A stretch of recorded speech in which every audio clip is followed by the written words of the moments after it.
Hi there mga kasinag! Welcome back to my YouTube channel. At for today's video mga kasinag ay malamang sa malamang kaya ka nandito dahil naging interested ka na naman sa ating content, which is yung patungkol nga po sa pagkuha ng ating postal ID.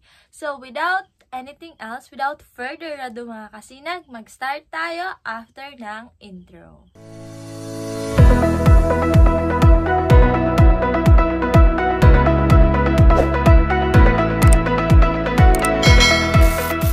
Year 2025 na at magbibigay nga po ako ng update kung paano ba kumuha ng postal ID kasi kamakailan lang mga kasinag ay dumating na nga yung postal ID ng ate ninyo. So, ito mamaya ay papakita ko sa inyo. Pero for now mga kasinag, ano nga ba yung mga steps or ano nga ba yung mga pinipare kong requirements para nga makakuha ng ating postal ID?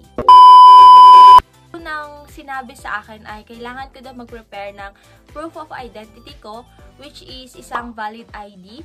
And yung pangalawa naman ay proof of address ko. So sa proof of address ko mga kasinag, yung sinabi nila sa akin na i-prepare ko is yung barangay certificate.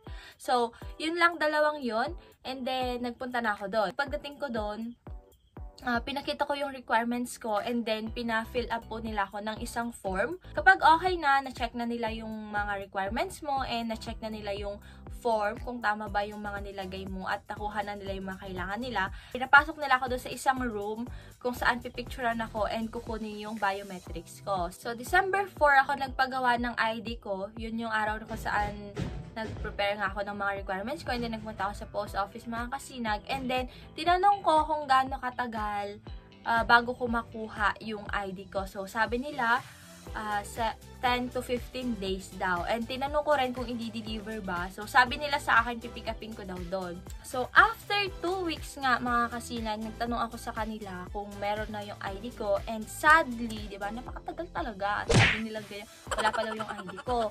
So ang ginawa ko, tinanong ko kung kailan darating, nagsabi sila kung kailan. And then tinanong ko na rin, parang dinouble check ko ulit, nagtanong ako ulit. Kasi nung mismong araw na nagpagawa ko mga kasinag, ang sabi sa akin, dun daw mismo sa post office, sa may Tarlac City ko, ipipick up yung ID ko. And then nung after 2 weeks nung nag-call back ako sa kanila, tinatanong ko kung doon ko pipick upin. So parang nagkaroon ng konting aberya doon kasi sinasabi na nung kausap ko na hindi daw doon, instead, doon daw siya sa may bayan namin. So, yun nga, nitong January 17, di ba, isang buwan na yung nakakalipas mahigit, di ba?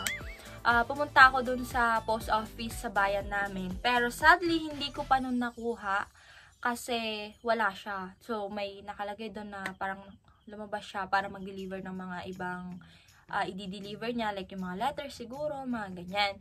So, sa kabila kasing window nun, sa amin, sa bayan namin, may babae doon. So, nagtanong ako kung anong oras siya babalik, and yan. So, siya yung parang naging way of communication namin. And then, sabi niya, parang baka mamaya pa daw makakarating kasi may meeting sila. And then, later on, pinasabi niya ulit na pwede na ako umuwi kasi i-deliver na lang daw niya sa bahay namin, which is napakaganda. So, yun nga, sa madaling sabi mga kasinag, umuwi ako. And then, yung kadarating ko sa bahay, naka-receive ako ng call sa kanya. So, sabi niya sa post office daw yon, and then in-inform niya ako. Siguro na-check na niya na nandun na nga itong postal ID ko. So, sinabi niya doon, nung kausap niya ako, Friday kasi yon, sabi niya Monday na lang daw niya i-deliver dito nga sa bahay namin yung postal ID. So, hindi ko alam mga kasinag kung sa lahat ng kung magpapagawa tayo ng postal ID ay dinideliver talaga or pipick upin kasi this is my first time na mag-apply para magpagawa ng postal ID, 'di ba? Kasi ito ay hindi siya lifetime na ID, bale na-expired siya. So, pag na-expired to, i-renew mo siya. So, hindi ko alam kung paano yung magiging setup nun. Pero yun nga mga kasinag, nitong Monday nga, January 20, dineliver na siya dito sa bahay namin. Alam nyo ba, sobrang excited ko nang makuha to. At gustong-gusto kong makita yung ID ko, kung ano itsura ko dito. At dito nga, bubuksan ko siya. So, kita nyo naman, super sealed siya. Ayan. So, bubuksan ko siya. Sarap. Yun pa pala, bago ko buksan tong tuluyan. Nung magpapagawa ako ng postal ID, mga kasinag, ay aside from the proof of my address, proof of my identity, and then yung form na ibibigay nila, ay kailangan mo din palang mag-prepare ng 550 pesos as payment. So, hindi ko alam kung para saan yun. Pero, yun mga kasinag. Parang yun yung pinakabayad mo. At kung hindi nyo pa pala alam, mga kasinag, last year, October lang sila ulit nag-resume or nag-reopen sa pagpapagawa nga ng postal ID kasi parang 1 year sila na nag-stop. And yun, happy lang ako kasi ito yung isa sa mga ID na mabilis mapagawa, mabilis makuha, ganyan.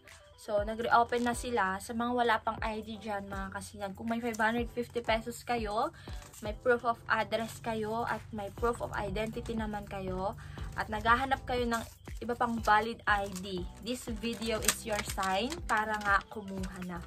So, yung picture ko kasi sa national ID, parang kung tanga doon. So, dito ay ganun pa rin. Para okay, so, eto siya, mga kasinag. Ayan, may nakalagay dyan. And then, eto siya, ang aking mukha. Ayan. So, as you can see here, para kung tanga ulit. Pero yun, naka-uniform ako ng Jollibee kasi nung nagpunta ako, may pasok ako. Bali na late pa nga ako dito ng bonggang-bongga. Pero nakiusap lang ako. Ayan, so, ang ganda naman, diba? Ay, nakadikit siya. Ayan, so sabi niya sa likod, mga kasinag, this card issued exclusively by the PhilPost is recognized as proof of identity of the card holder. By using this card, you agree to the terms of its insurance as governed by postal rules and regulation. Ayan. Sabi pa niya, if found, please return to the nearest post office. So, as far as I know, ang validity nito ay, ayan. So, sabi niya, valid until December 1, December 1, 2027. So, 2024 ko siya pinagawa, 2025, 2026, 2027. So, 3 years validity siya. Sa halagang 550 pesos, may ID ka na. So, ito siya. Ayan, tingnan nyo ko ulit. Diba? Parang tanga.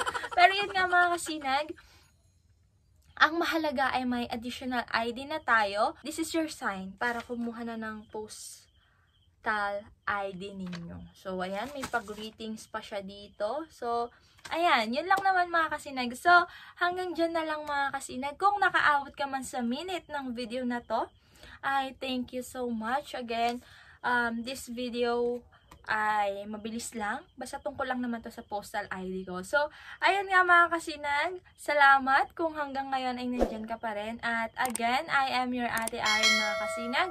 Ready for the worst, hoping for the best. So, see you sa ating next upload, mga kasinag. Bye!